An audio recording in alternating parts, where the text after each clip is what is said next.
my name's Sam Avery and I'm a stand-up comedian, and I'm also the artistic director of the Comedy Trust, which is an organisation based in Liverpool, and we work across the UK. We use comedy, humour and laughter to create happier, healthier people. So we do that through health and wellbeing programmes and comedy workshops. It's a lot of fun, and it enables me to be able to use some of the quite unusual skills I've learned on the comedy circuit in a much more corporate and professional environment. I firmly believe, personally speaking, leaders that have really inspired me have been leaders who have shown me what to do rather than told me what to do. I think that's been really useful, because I think when people tell me what to do, my personality is that I get a bit defensive and I get a bit, I feel like I'm being shepherded in a certain direction. Whereas visually, I love to see someone doing something, and that inspires me, especially when I can see them doing things effectively and the ripple effect it has on people who are working for them. So I find that to be really, really an effective way for me. I think the people that I've really sort of warmed to in the past have been people who've not been what you might call a traditional leader. So my first job was in a bank, and all the leaders there were trained in a certain way. So they were very, very, straight down the middle. I'm your boss. You're beneath me. I'm going to talk to you in the way that makes that relationship obvious. Whereas I'm not sure that's always needed. I think it can be a kind of level playing field, with the caveat that the buck stops with the leader. So I think that's kind of that's the styles that I tend to warm towards, and perhaps the style that I try to emulate when I'm in a leadership position. So my leadership style is one of someone who never ever strived to be in a leadership position. I've always been quite happy creating stuff, ploughing my own route forward.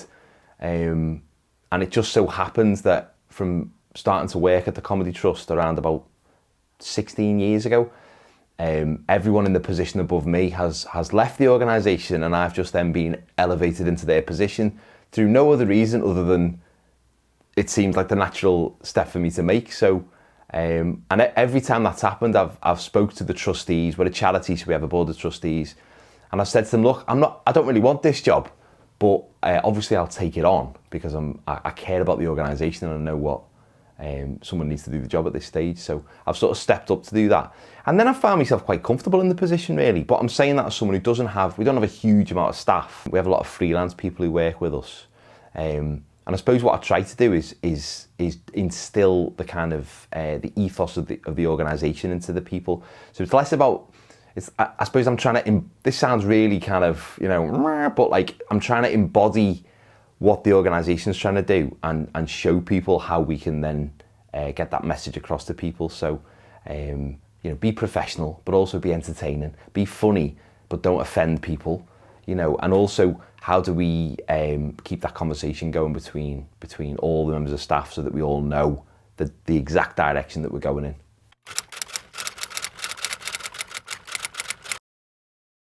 So many to choose from. I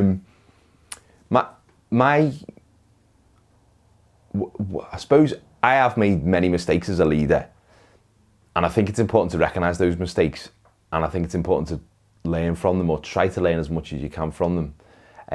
My Achilles heel as a leader is recruitment, and that's still something I need to improve on. I'm just terrible at recruiting people. And if anyone who works for me is watching this, I don't mean you, I mean the people who've since left.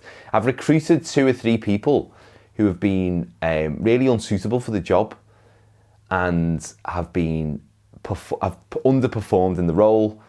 And I think linked to that mistake is I always try and see the best in people, which I still think is a good skill, or a skill that I would like to, retain in the real world. But I think sometimes in leadership, you do need to look at the facts, look at the performance, and judge that accordingly. And I've been guilty in the past of saying, well, they'll get better, they'll be all right, they're just getting used to it. And like, they've been here for 2 years, they're not good, they're not going to get the hang of what they're doing. But that probably just comes from, I'm not someone who enjoys conflict. So that difficult conversation is something that I perhaps subconsciously try and push away.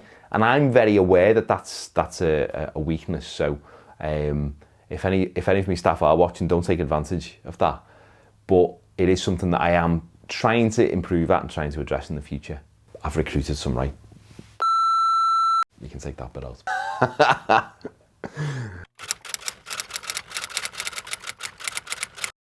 The sector that I'm in, the charity sector, the art sector, they kind of cross over together with the area that we work in. And I think and I've seen this a little bit in the past, but what would be great to see more of going forward is more people in leadership positions in those industries trying to collaborate with each other.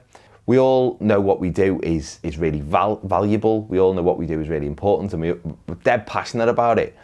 So that's not a problem. The problem is we're all working, a lot of charities anyway, are working with a small pot of funding, small staff force. So how can we collaborate more without stepping on each other's toes? And I think sometimes charities can be guilty of just trying to keep all the cards close to the chest because they view each other as competition. But I think there is space for us to, even with people who we might view as competitors, space for us to collaborate on some issues. And I think I would like to see more of that. And I am definitely open for that to happen from the Comedy Trust point of view.